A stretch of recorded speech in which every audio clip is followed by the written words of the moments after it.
अस्सलाम वालेकुम, क्या हाल है आप सबका। उम्मीद करती हूँ आप लोग सब खैरियत से होंगे। तो आप सुन रहे हैं मेरी कहानी मेरी ज़बानी। खैर बेटे की कॉल आई कि वो लोग आ रहे हैं मेरी बीवी को छोड़ने। तो अम्मी आपने बोलना नहीं है, आपने चुप करके वहाँ बैठ जाना है, जहाँ बोलने की जगह हुई वहाँ बोलिएगा। मैंने कहा अच्छा ठीक है।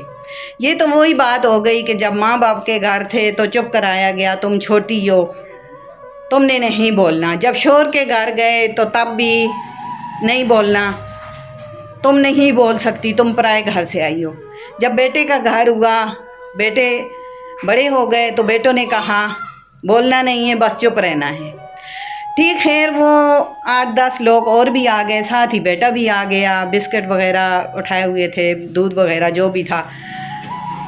बैठ गए अंदर, मगर जहाँ बोलने की जगह आई वहाँ भी मैं गलत हो गई और मुझे बोलने भी नहीं दिया गया।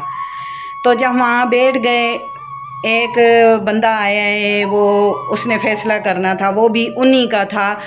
क्या बेटे को ऐसे करना चाहिए था? पठानी के माँ बाप भी थे, पठानी का भाई भी था, बेटे के उस्ताद भी था जहाँ काम करता था। क्या उसका हक नहीं बनता था सुबह बताता या कहता कि अम्मी आप भी बोलें, आपकी क्या राय है? नहीं, मैंने तो बोलना ही नहीं है। खैर वो जो आया था ना बीच में फ़ैसला कराने के लिए, मैं कहूँगी कि ऐसे फ़ैसले नहीं होते हैं। मैं उस वक़्त बिल्कुल नहीं बोल सकती थी।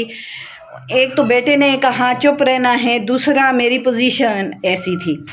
तो फ़ैसला करने वालों को ये कहना चाहूँगी कि दोनों तरफ से सुन के ना फ़ैसला किया करो।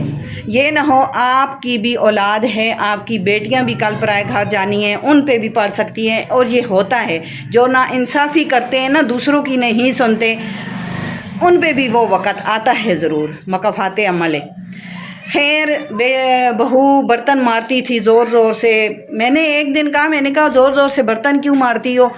बंगले पे काम करती थी तो उधर भी ऐसी कहती है, हाँ मैं तो ऐसी ही मारती थी। अजीब बात है। खैर मैंने बेटे को कहा इसे समझाओ, तो कहता है नहीं समझती।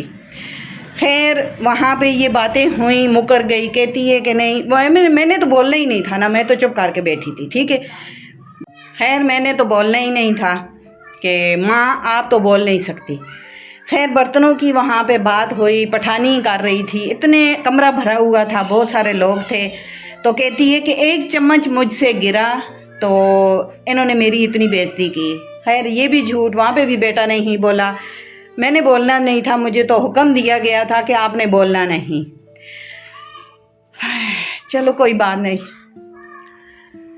मगर जब कुरान झूठा उसने उठाया ना, तो फिर वहाँ पे मैं बोली। मैंने कहा आज इतने से अनार पे अनार, जबकि ये मेरे बच्चे भी गवाह हैं, अनार तोड़े भी उसने, निकाले उसने, फिर सबको दिए।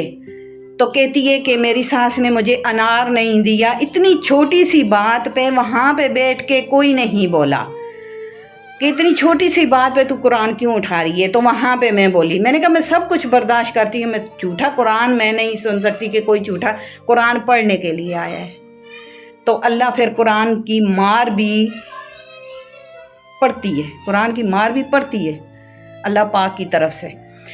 तो कुरान पढ़ने के लिए आए, जगह जगह उठाने के लिए। यूँ कुरान का तमाशा मत बनाओ। जो पढ़े लिखे हैं ना उनसे पूछो। अनपढ़ थी ना, वो पढ़ी हुई नहीं थी। तो मैंने कहा क्या तुम पढ़ी हुई नहीं हो ना, इसलिए झूठा कुरान उठा रही हो? तो आगे से कहती है तुम पढ़ी हो, ऐसे करके। जहाँ उसके माँ बाप बैठे थे किसी ने कुछ नहीं कहा, ना मेरे बेटे ने कुछ कहा। खैर वहाँ पे बहुत सारी बातें हुई, तो मैं तो बोल ही नहीं सकती थी ना। खैर मैं चुप करके सुनती रही। मैं नहीं बोलूँ, मैंने नहीं बोलना। कुरान की जगह पे मैं बोली। तो वहाँ पे बैठ के तो बेटे को कहती है कि अपने शोहर को कहती है कि लानत हो तुम पर, तुम अपनी माँ को डॉक्टर के पास ले गए, मुझे नहीं लेके गए। खैर उसी वक़्त उसने फ़ाइल दिखाई उन बंदों को कि ये देखें, मैं पहले इसको लेके गया हूँ, बाद में माँ को लेके गया हूँ। मसला ये है कि ये जो आती हैं ना आज की बच्चियाँ, उनको मतलब नंदे भी नज़र ना आए, देवर भी ना आए, सास भी ना आए, ससुर भी ना आए, अकेली अकेली वो हो। इसीलिए میں یہ کہانی سنا رہی ہوں کہ اب میرا دل نہیں کرتا کہ میں بہو لے کے آؤں یا میں اس کے ساتھ رہوں. میری اپنی زندگی ہے نا, میری اپنی سوچ ہے, میں بہت ذلیل ہو چکی ہوں, اب اعتبار ختم ہو گیا ہے.